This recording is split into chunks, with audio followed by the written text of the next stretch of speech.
I was on a flight recently, and a young lady entered the plane. And I have to admit, when she entered, the aroma was absolutely captivating. Don't judge me too much, but I never said she was captivating, you know. I said the aroma. So much so that I heard the flight attendants turn to each other and said, "Oh, she smells good." No matter how much you think you are it, if you don't have Jesus, you're lacking something. Things I don't want you to forget is when Jesus said, "Seek ye first."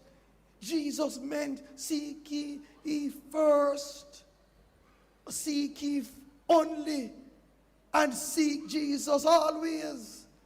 So therefore it's not first in a competitive race where you seek Jesus first, but you seek the world second, and the world and Jesus are jostle. No. No. And I went on.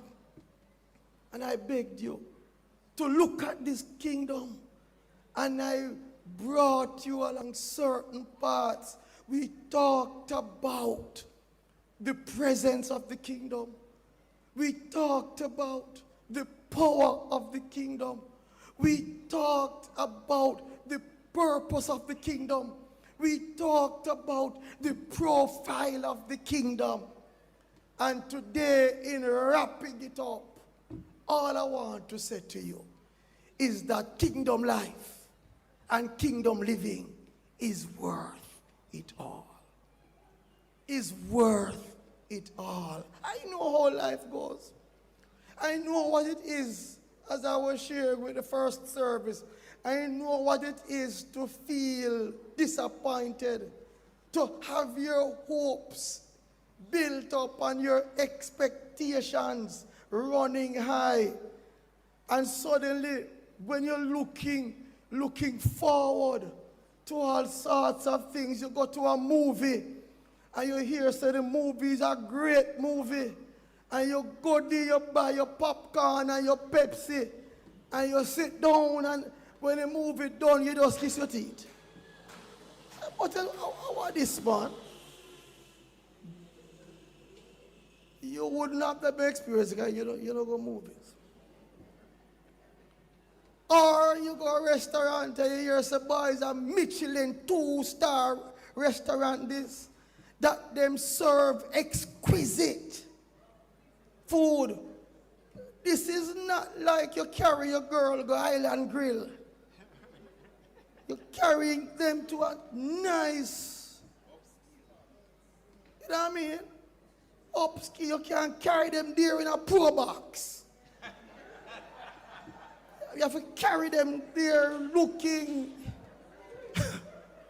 And when you go there and you try to contain yourself, because when you look to the right of the menu there and you see the prices, you start to count up again.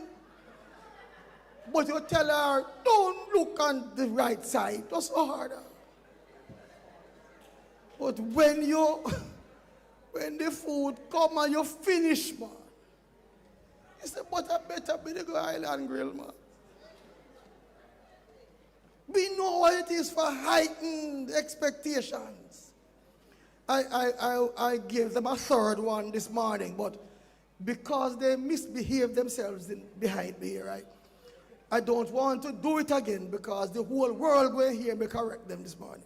So I don't want to do that. But you know how life is, you know what I mean?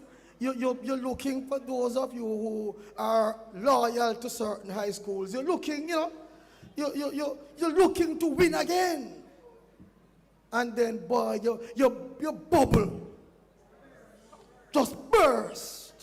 You're preparing yourself. You go and you buy your jersey and you buy your vuvuzelas and so forth, and your bubble just flat. But listen, man,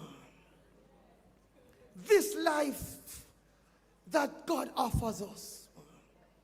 This way of living that I'm talking about, I want to say from the outset, those of us who are willing to respond to God in Jesus Christ, to follow this lifestyle, we shall never be disappointed.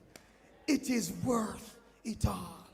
All when people ridicule you, all when they mock you. Can I talk to some young person here that when your friends and your peers tell you that you give up this Christianity business, give up this kingdom business because it's a killjoy, I want you to respond to them and tell them that you will never be disappointed because he never failed me yet. He's never failed me yet. And every